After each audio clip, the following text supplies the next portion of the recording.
Good afternoon and welcome to The Rundown. I am your host, Captivating Christian, and here are some of your top stories for today, the 28th of December. A suspect in a Nashville Christmas morning explosion has died in the blast, investigators say. And the owner of an Atlanta gas station, which has been at the center of a month-long demonstration, plans to sell. And a black doctor in Indiana who dies of COVID-19, but before publicly complaining of the racist treatment at the hospital. Some black pastors who are key players in the COVID education are hesitant to push the vaccine. A pro-Trump lawyer calls for the Republican candidate David Perdue and Kelly Loeffler to be arrested as Georgia's runoff Senate race heats up.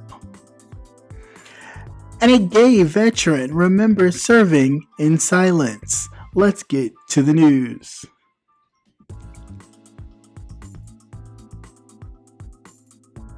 The suspect in the Christmas morning explosion that rocked downtown Nashville, Tennessee, identified as Anthony Quinton Warner, age 63, died in the blast, investigators say on Sunday.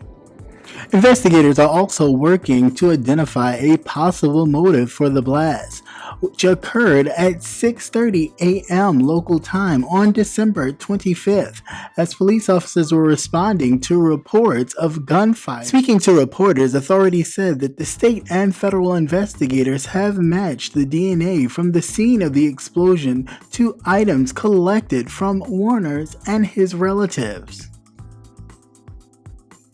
The special agent in charge of the Federal Bureau of Investigation's Memphis office says that investigators have matched the identification numbers from the RV that officials say blew up at the vehicle registered by Warner.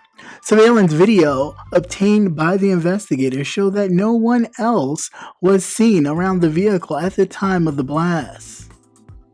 The U.S. Attorney General of the Middle District of Tennessee added that Warner was present when the bomb detonated and died in the explosion. Officials, however, did decline to say whether they had determined what kind of explosives had been used. It has been estimated that over 41 businesses were damaged by the blast, including the AT&T building, which suffered significant damage. The company said on Sunday that Nashville's 911 system was temporarily disrupted. Planes at Nashville, Tennessee Airport were grounded and service was interrupted in Kentucky and Alabama. On Sunday, it had restored power to multiple floors of the building and deployed 25 temporary satellite cell towers to the city.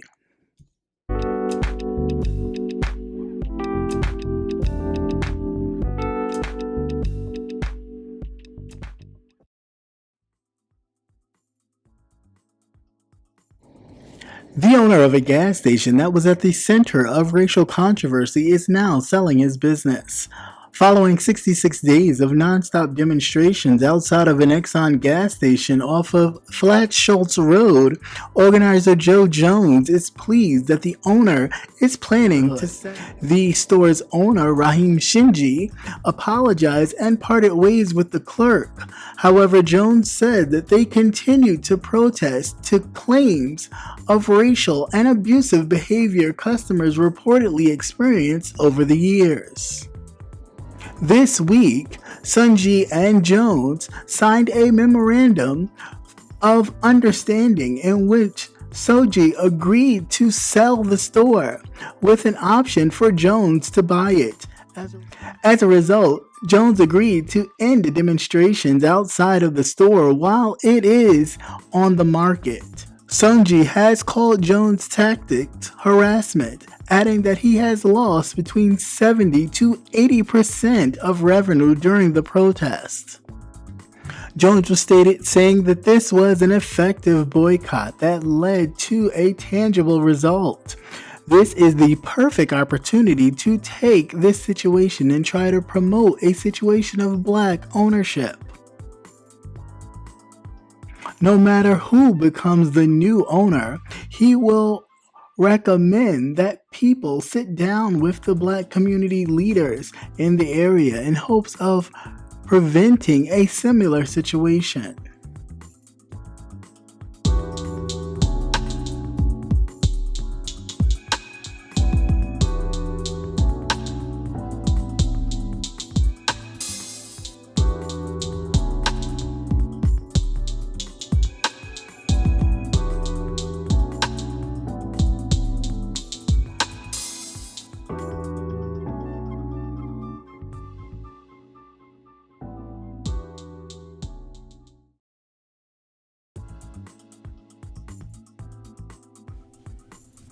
Dr. Susan Moore, a Indianapolis physician who was being treated for COVID-19 in Indiana's University Hospital North, died of the virus this week. However, earlier this month, she posted a video to Facebook to share that she believed she was not receiving proper medical care because she was Black. This is the second worst day here at IU North. Yesterday, a Dr. Bannock, B-A-N-N-E-C, wanted to send me home. You know, at that time, I'd only received 2 treatments of the remdesivir. He says, you don't need it. You're not even short of breath. I said, yes, I am. Then he went on to say, you don't qualify. I must have, because I've gotten 2 treatments. Then he further stated, you should just go home right now. And I don't feel comfortable giving you any more narcotics. I was in so much pain from my neck. My neck hurt so bad. I was crushed. He made me feel like I was a drug addict. And he knew I was a physician. So I don't trust this hospital, and I'm asking to be transferred. These people wanted to send me home with new pulmonary infiltrates and all kind of lymphadenopathy in my neck. The other thing that white Dr. Bannock said was that if I stayed, that he would send me home Saturday at 10 p.m. in the dark. Who does that?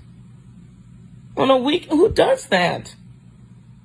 And that nurse was telling me, I was marching in Black Lives Matter. I told him, no, I don't believe none of that. Not one bit. Not one iota. He wouldn't even know how to march. Probably can't even spell it.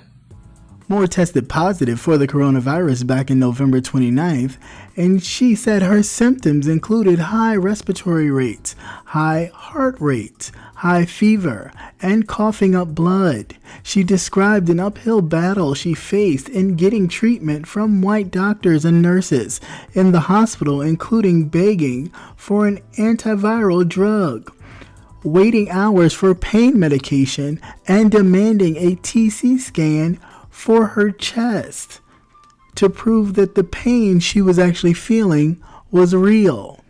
Moore died this week after being admitted to another hospital.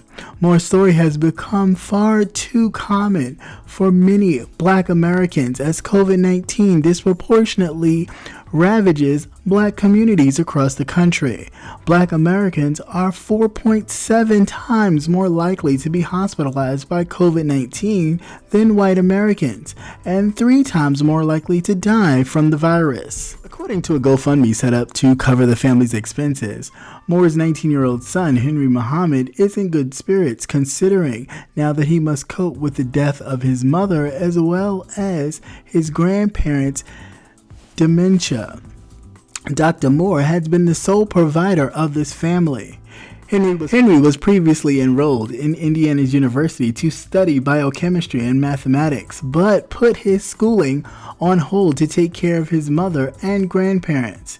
A GoFundMe has been updated and said that some of the funds will be used to ensure his schooling continues.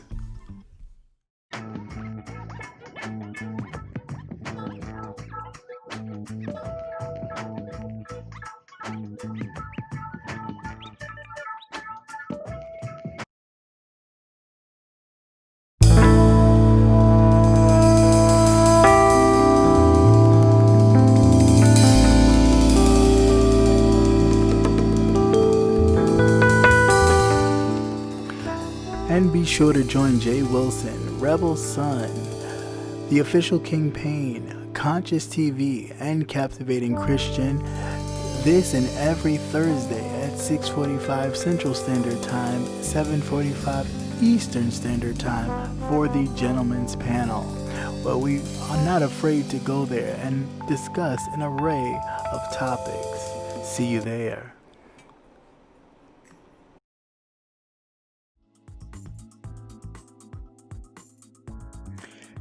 A.R. Bernard, who leads the Christian Cultural Center, the largest church in the city, says that he turned down the offer because he worried that some members of his congregation could view his participation as joining forces with the system to use African Americans as guinea pigs for vaccines that have been developed in record time. Like dozens of Black faith leaders, Bernard did not yet want to show public support for a vaccine he feels he did not know enough about and risk jeopardizing his community's trust. The hesitation to recommend vaccination is striking because Black pastors have been playing a key role in educating their communities about the risks of COVID-19 for African Americans, who are 2.8 times more likely to die from that than white Americans, according to the U.S. Center for Disease Control and Prevention. Public health officials hope that Black faith leaders and other Black role models will help advocate strong skepticism among African Americans about the safeties of the vaccine, which is being distributed across the country. The shots are crucial to ending a pandemic that has killed more than 300,000 Americans so far. Cited deep-seated distrust in the medical establishment among members of their community. The distrust is rooted in decades of unequal healthcare access and treatment, underrepresentation in clinical trials, and a record of being used as unwitting test subjects, such as the infamous Tuskegee syphilis study that continued through 1972 and withheld syphilis treatment from infected Black men without their knowledge. Pastors of this history have fed fears that COVID-19 vaccine may not work in Black Americans and that they may have been given a different shot than the rest of society. The importance of Black religious leaders in the vaccine promotion efforts was underscored by a CDC report this month, which found that healthcare officials had success when they partnered with African American churches to educate medical. Black churches have long played a crucial role in the social well-being of Black Americans, perhaps the most famously during the Civil Rights Movement.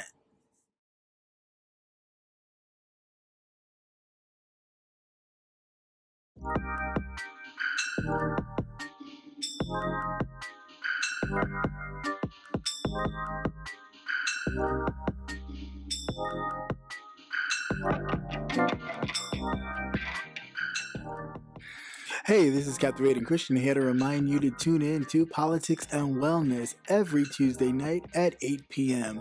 Politics and Wellness every Tuesday night at 8 p.m.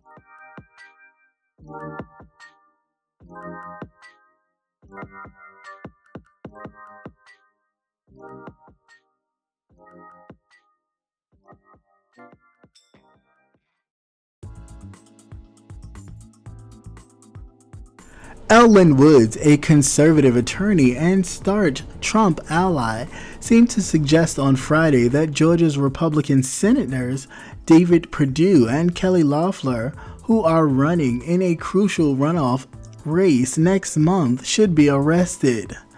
Woods, who has spent the last few weeks spreading debunked allegations of voter fraud, also tweeted out an outlined plan to boycott the state's Senate runoff race, telling Republicans to break the election by refusing to vote. Woods, who previously alleged that voting machines provided by the company Dominion Voting Systems and were used in the general election switch votes from President Trump to President-elect Joe Biden. Trump allies have spent weeks basically accusing Smartmatic and Dominion's voting systems, two companies that make voting equipment and software, of rigging the election, along with conspiracy theorist Sidney Powell. Both Woods and Powell have been unable to support their claims of the rigged Dominion voting machines. The two runoff races in Georgia will determine the U.S. Senate's control. Loeffler and Perdue are facing closely fought challengers from Democrat Raphael Warnock and Jon Ossoff, respectively. If the Democrats do win both races, the Senate majority will be split 50-50 between the two parties, leaving the final tie-breaking vote to Vice President-elect Kamala Harris.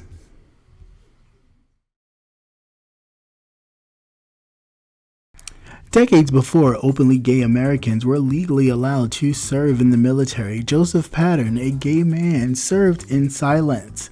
Pattern, who died earlier this year at the age of 83 years old, sat down with the StoryCorps interview back in 2019 to talk about a time in his life that brought him both pride and pain. He enlisted in the Navy back in 1955 at the age of 17.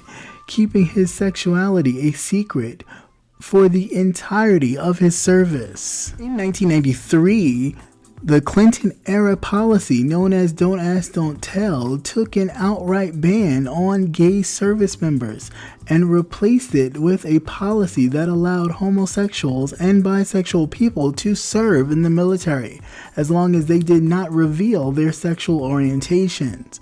However, in 2010, President Barack Obama signed legislation to repeal the policy. However, when Patton recalled top military brass actively enforcing the ban when he went to a gay bar in San Diego with other service members. They had military police walking around to check and see if there were any servicemen in any of these gay bars. Although Patton kept his sexuality and sexual orientation private, he was ultimately penalized because he was a part of a social circle that included gay men who opened up to leadership about their sexuality. When the two guys told the commanders that they were lovers, everybody who were close friends with the guys were arrested, and I was kicked out of the service for being friends with a homosexual, he recalls. A undesirable discharge. Eventually, he was able to get his dismissal classification changed to honorable discharge back in 1977. That was the worst time in my life, he said. To be in the service for my country is the greatest thing I thought I did. I was a perfect soldier. I did my job well. So the whole period is almost like a dream. A lot of it I didn't want to think about. because it hurt. It hurt so much, and I was ashamed. I was so ashamed. Once again, thank you for watching CCN Midday News. Hope you enjoyed. Please like, share, and subscribe. Also hit that notification button so you will never miss another news update. Have a great day. Peace.